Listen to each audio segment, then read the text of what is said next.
emissions scheme wastes millions on projects that would have gone ahead anyway. Government advisors call for changes to direct action policy to end investment in schemes that do not reduce emissions.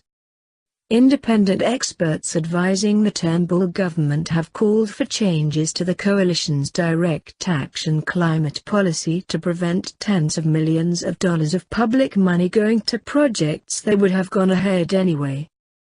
The recommendation is in a review of the $2.55 billion Emissions Reduction Fund, the central plank of direct action, which pays landowners and companies to avoid emissions or sequester carbon dioxide in plants at the lowest cost. The fund is supposed to support projects that would reduce Australia's carbon pollution below what it would otherwise have been.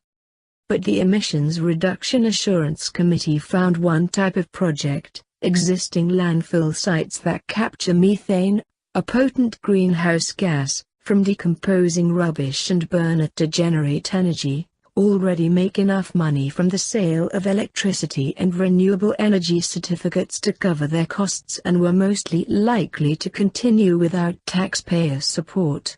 The report was published online in late March. It follows long-standing criticism that the Emissions Reduction Fund is in some cases not delivering the cuts the government was promised. Critics say under the current design it is creating junk carbon credits that do not represent actual reductions, but are used by industry and government to offset emissions. The committee recommended that no electricity-generating landfill gas projects currently receiving carbon credits be given extensions when agreements lapse. Most existing contracts run to 2021 or longer. He said several analyses had suggested many of the emissions reductions paid for from the fund were not genuine, as they would have happened without spending more than $2 billion of taxpayers' money. Landfill gas was probably the worst example, he said. There is no way that 191 tons of abatement is being kept in the ground or sequestered, as the government has claimed, Baxter said. Based on the design and accounting, we are either counting abatement that they were already doing or we're counting emissions they were not going to be released anyway. The Emissions Reduction Fund is the only policy the coalition has legislated to cut emissions. It was hastily devised by then opposition environment spokesman Greg Hunt after Tony Abbott took the Liberal leadership in December 2009, promising to oppose carbon pricing, and introduced in 2014. Landfill gas projects have long been controversial inclusions in the direct action scheme, largely because about 3/4 of them were already operating before the Emissions Reduction Fund was created in 2014. Half of the projects received payments under the defunct New South Wales Greenhouse Gas Reduction Scheme, the world's first mandatory emissions scheme, or the Federal Greenhouse Friendly Offsets Program that shut in 2010. Labour and the Greens offered continued support by including them in the carbon farming initiative set up in 2011.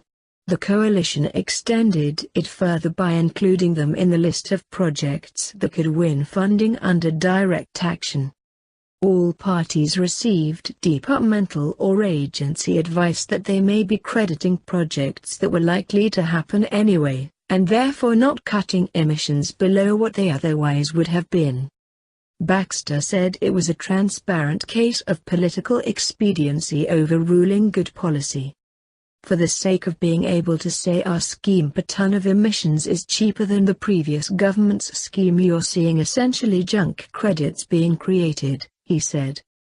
These projects are allowed into the fund to make the price cheaper based on a spurious argument that if we don't provide credits that these worthwhile landfill gas projects would close. There is no evidence that any of these projects were at or near closure. Ian McGill, from the University of NSW's Center for Energy and Environmental Markets, welcomed the committee's recommendation but said the evidence that landfill gas should be excluded was not new, and suggested it should be extended to cover other projects that just flared methane emissions but did not generate electricity. Why has it taken so long to address? He said. McGill said emissions from landfills needed to be cut, but policy efforts would be better focused on reducing the proportion of waste being dumped. Environment Minister Josh Frydenberg did not directly respond to questions about whether he would accept the committee's recommendation. He said a departmental review of climate policies last year confirmed Australia had a comprehensive set of emission reduction policies, and the Emissions Reduction Fund was internationally recognized as one of the world's largest domestic carbon offset markets. Emissions from waste increased 1% last year, part of an overall increase in national emissions of 1.5%. Under Labour and the Greens, the credits would have been paid for by businesses offsetting their emissions. Under direct action, their main source of income to date is public money. The government has 87 existing emissions contracts with landfill gas projects, promised to prevent about 20 metric tons of emissions, about 4% of what Australia emits each year. Assuming landfill operators are paid the average price of $11.90 per ton of carbon dioxide, they would be getting $243 million worth of carbon credits from taxpayers. This is likely to be an overestimate. The Emissions Reduction Fund works as a reverse auction. The lowest credible bids win government contracts. Given they have existing revenue streams for their electricity, landfill operators could bid in at a price less than the average. Some estimates suggest they may be paid about half the average price. About half of the promised emissions cuts are contracted with one company, Adelaide-based LMS Energy. The rest are spread across several companies and councils. They included energy giants AGL and Energy Australia, though AGL sold its landfill gas generation assets last month. LMS Energy declined to comment on the proposed changes. In a research paper with Dr. George Gilligan published in the Australian Journal of Environmental Law in December, Baxter found the Emissions Reduction Fund had been set up to include landfill gas projects even though they should not qualify based on 3 tests built into the legislation to ensure all projects were additional, that they are delivering carbon abatement that would not happen anyway. In simple terms, the 3 tests are that each project must be new, not have access to other government funding, and not be required by other laws or regulations.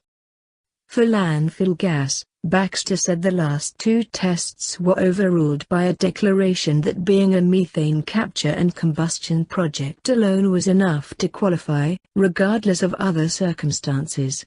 The newness test has been overridden by ministerial decision.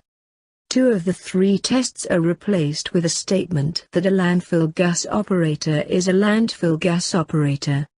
It's just nuts, Baxter said. It is legal because it is built into the Act, but it is of questionable morality. It is a neutering of the letter of the law and the spirit of the law. The independent expert review comes as the Clean Energy Regulator, the government agency that runs the Emissions Reduction Fund, prepares for its 7th auction on 6 and 7 June. To date, $2.285 billion has been contracted, leaving $265 million to spend. The Clean Energy Regulator Chairman, David Parker, told a Senate estimates hearing last week that he expected contracts worth between $50 million and $100 million would be signed in June.